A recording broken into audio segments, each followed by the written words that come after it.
Hey y'all, hope you're doing well today. So I am, I just got through with my notes and I wanted to take my time. I know I'm kind of late posting this today. I try to post around lunchtime and I'm running a little bit behind, but it's because as I wanted to continue through the stages of the hero's journey and I'm reading the book, I got into a section that was kind of intense.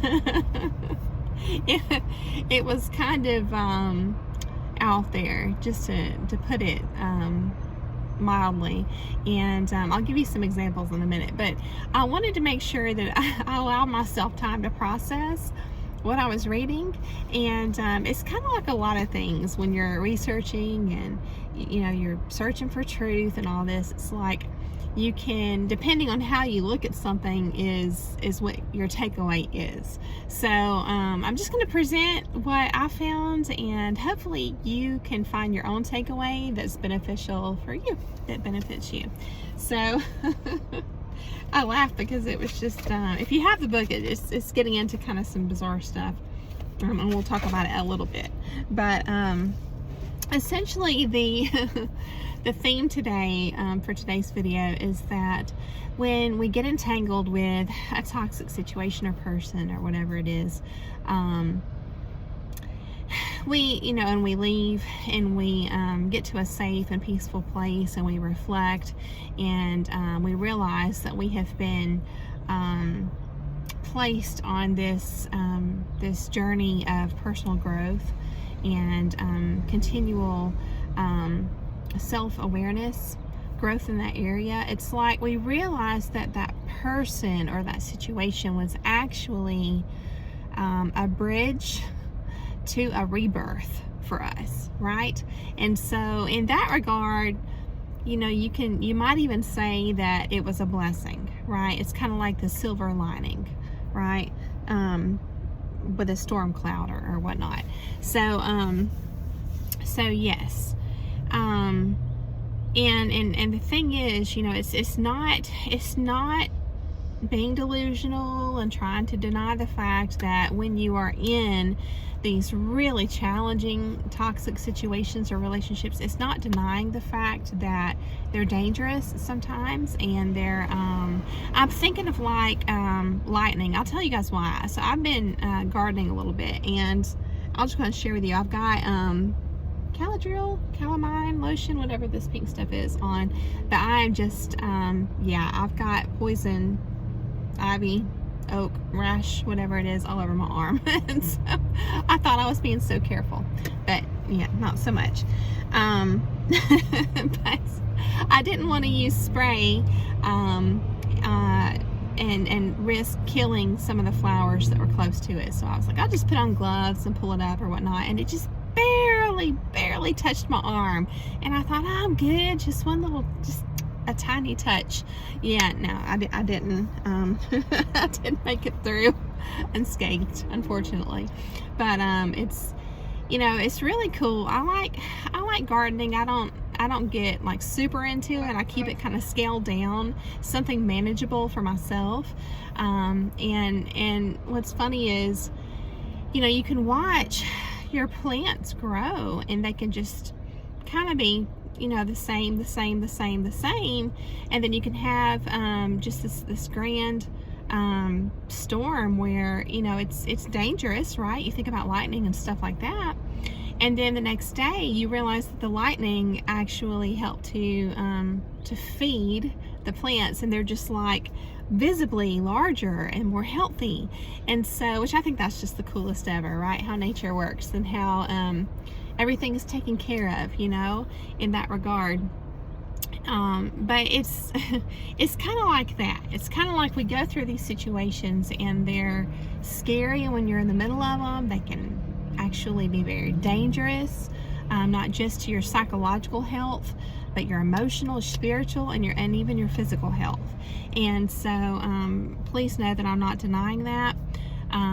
When I say that, we can look at it as the silver lining and realize that it's a blessing, but I try to always apply a positive lens and understand. I believe that there's purpose in this life, and I believe that the things that we go through, that if we choose to, that we can pull lessons from all the things that we experience, if that makes sense. So in that regard, I view these tough times like that, as these challenges, as a bridge to a new you, a rebirth, right?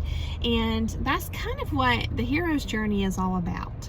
And so the last time we left off talking about the descent part of the path, where the hero goes into, metaphorically, the underworld, right, to face all of the dragons and there's all the scary creatures of the underworld, right? The abyss, the darkness, the rivers that are endless, right? Where there's no bottom. They can sweep you away, just like in Frozen, the mother singing about the river and how if you're not careful, you'll drown. And so it's that, right? And that, meaning the underworld, metaphorically, is represented differently depending on whatever story you can identify it in. And that's what makes it fun, is understanding the hero's journey thoroughly, and then being able to identify it in different stories, right, to me. But yeah, we left off on the descent part of the path, or the journey, last time. So the next section, in the departure part of the book, The Hero with 1,000 Faces, Joseph Campbell, the 5th section there is called The Belly of the Whale. And I'm sure that's springing up imagery for you already about stories, fairy tales and folklores and myths. It's essentially symbolic of self-annihilation or self-destruction, okay? And what's interesting in all these stories that are representing this stage of the hero's journey, it's like sometimes the monster eats or consumes or swallows up the hero, and then other times the hero actually leaps in the mouth of the monster. So, but the point of this stage is almost always illustrated symbolically by being consumed or by being eaten. So I thought that was really interesting, right? Being swallowed into the unknown. And then you have crossing the threshold, and then the first part of that is called the initiation. All right, and this actually, according to the book, begins the road of trials. So it's kind of like, as I was reading through this, it's like, are you serious? Like, it's not enough just to be, eaten up by a whale, swallowed by a whale. It's not enough. There's more, really? Yes, there is, according to Joseph Campbell.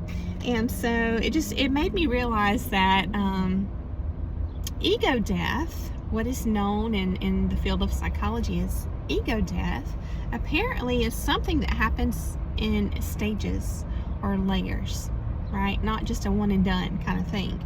So, and when we say ego with regards to the concept of ego death, I just encourage you to view it as different depending on the person, right? Because we're all different. And specifically, someone who is aware and conscious of wrongdoing and they do it anyway, versus someone who, is truly trying to do good and right in the world and is living by this core set of values and with integrity. There's a difference, right? So the ego essentially represents the worldly self, So on one hand, with one person, for example, it may represent, pride and selfishness and things like that, right? Self-centeredness. And then like in another person, it may be more representative of, our naive delusions about this reality, right? Because it's like we don't want to believe in evil or, the depths of how horrible this reality can be. Because why? Because that wouldn't feel good to us. So in that way, we're self-serving by wanting to comfort ourselves, right? By not wanting to acknowledge it. You see what I'm saying? Acknowledge evil. So there's a lot of different ways the ego can present itself in a person. So many different ways. We could just do endless videos on that. So just please know that we just touched on a couple of examples of what might represent ego, but essentially I think it's, our worldly self, or how we identify with the world, in the world, as part of the world. So it's interesting because a lot of these stories, when we're talking about an ego death, they involve a beautiful, the character that fits this role has a lot of qualities that transfer over between different stories, that are the characteristics of this character are the same. So like a lot of times you'll see a beautiful young, like, princess or a maiden character, and typically she's, because of her youth, and they describe this character as beautiful, and a princess. It's sort of indicative of someone who hasn't ever seen a lot of hard times in their life. They've just kind of had it easy growing up, and they're very naive to the reality, the harshness of this world, and a lot of times that's representative of being naive, right? Just our state of being unaware. Okay, and that in itself can be representative of our worldly self, just operating very naive in this world. And then so there's a Greek hero, and I think I'm pronouncing this right. It's not Hercules. Maybe it is the same character. I'm not sure, but it's spelled a little bit different. Herakles, Heracles. But there's a Greek hero that I'm going to read to you. Read about. This is page 91 in section 5, called The Belly of the Whale. It says, the Greek hero Heracles, pausing at Troy on his way homeward with the belt of the queen of the Amazons, found that the city was being harassed by a monster sent against it by the sea god Poseidon. The beast would come ashore and devour people as they moved about on the plain. Beautiful Hesione, the daughter of the king, had just been bound by her father to the sea rocks as a propitiatory I think I'm saying that right. Probably not. We'll find out. Sacrifice. Let me just say this. I did look it up. It's the definition of that is something that's intended to reconcile or appease, right? So that's why the father bound his daughter to the rocks as a sacrifice, to try and appease, right? The sea god Poseidon. So anyway, it says the great visiting hero agreed to rescue her for a price. There's always a bargain, there's always a catch, there's always a snare. I find it interesting a lot of times it's the father that gets the innocent child in trouble. Remember, the father is representative of another part of one person's psyche, typically the parent role, the gatekeeper role, the judgment part, the discernment role within our psyche. Okay, always falling for all the tricks and the snares of the villain. But yes, so there's this great visiting hero, right, Heracles, that agreed to rescue her for a price. The monster, in due time, broke to the surface of the water and opened its enormous maw.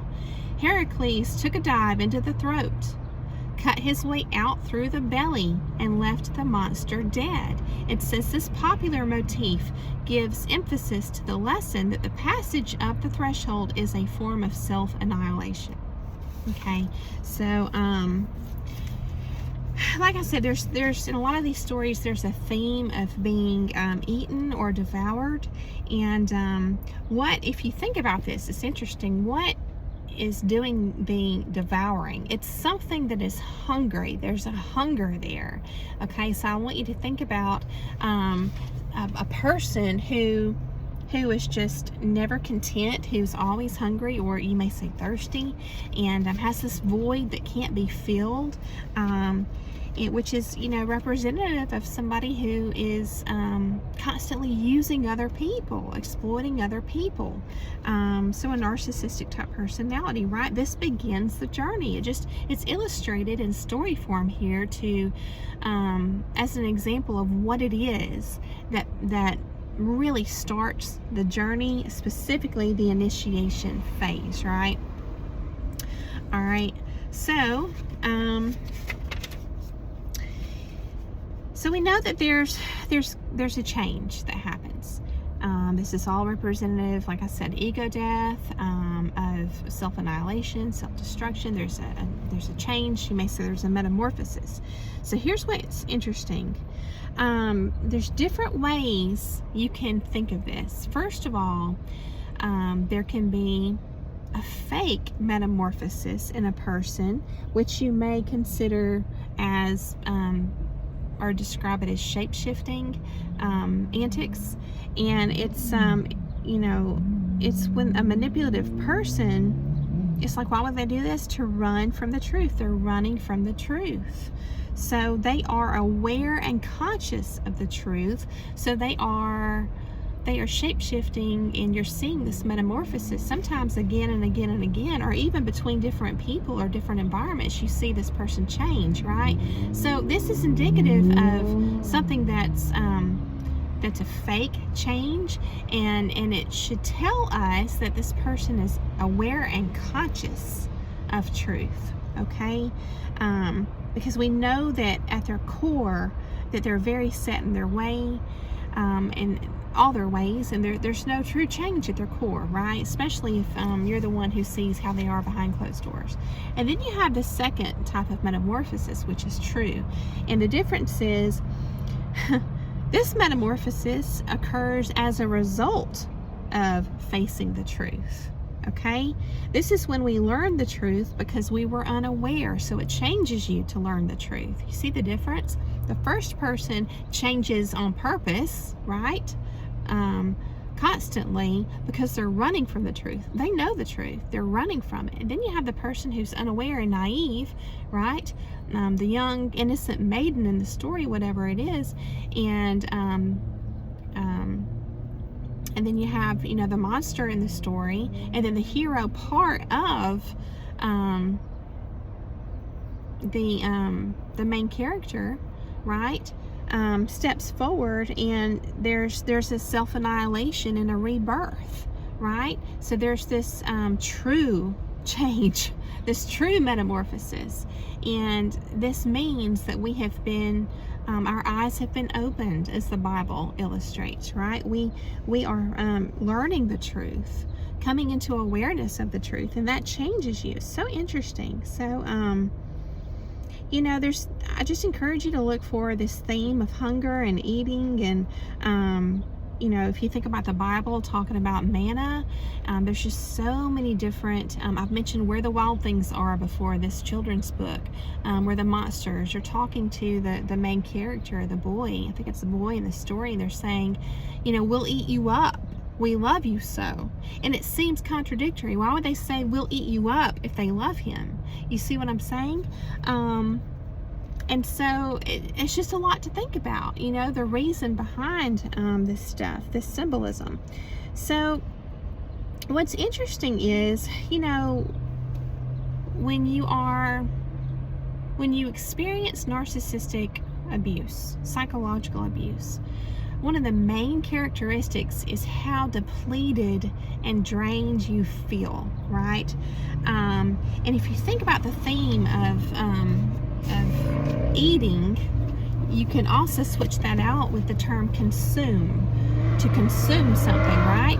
Or in this case, to be consumed, if you're the hero that's jumping right into the mouth of the monster, or the monster's gobbling you up, right? You're being consumed. Well, and the etymology of that via the online etymology dictionary, circa the 1570s, says to engage the full attention and energy of.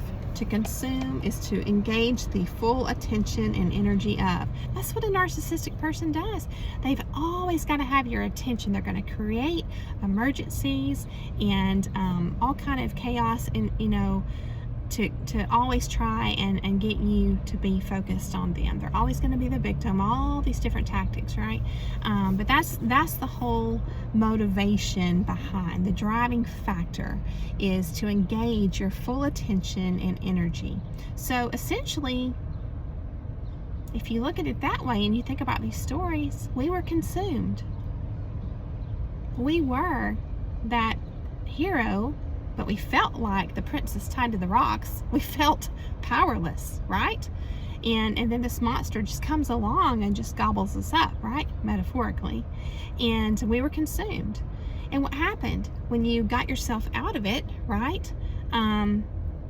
You're changed. You're forever changed. So yes, we were consumed. There was a death of the old you. Call it whatever you want, an ego death of sorts, or just you're no longer naive. That part of you died. So there was definitely this destructive force at work, some type of destruction, right? But what comes from destruction? Creation comes from destruction, right? And then what's interesting is on page 92, if you have the book, it says, talking about all the different symbols, in the stories, dragons and lions and devil slayers with drawn swords, resentful dwarfs, winged bulls, all kind of things, right? I'm thinking Red Bull. Red Bull gives you wings. when you start looking into symbolism and stuff, you see it everywhere. It's really kind of funny. But it says, they illustrate the fact that the devotee at the moment of entry into a temple undergoes a metamorphosis. His secular character remains without. He sheds it as a snake its slough. So yes, secular character. The secular character remains without. Basically, it means, secular means our attitudes, activities, or other things that have no religious or spiritual basis, right? So that's a way to define the worldly self right there, the part of you that's totally disengaged with anything numinous, right? And so it's symbolic of abandoning our worldly self. So now, right, a lot of us tend to want to water those spiritual seeds within ourselves, right? And so it's funny too, and I want to close with this. I'm going to keep this one kind of short too. In going through this, it reminds me of Newton's third law. For every action, there is, and this is like action being force in nature, right? For every action, there is an equal and opposite reaction. And so the beautiful irony in all this is, by the narcissistic person, the psychologically abusive, manipulative person, the controlling person, the toxic person in your life, by them running from the truth, right? They actually gifted us with it. So there's an illustration of Newton's third law right there, right? We've mentioned the laws of nature before, and there it is at work. So I hope this has given you a lot to think about today. I hope that it inspires you, encourages you. I hope that it gets the wheels turning. I thank you for coming along today to listen to the message, and I hope that you have a beautiful day, a great weekend if you're watching this the first day it's released, and I'll see you again very soon.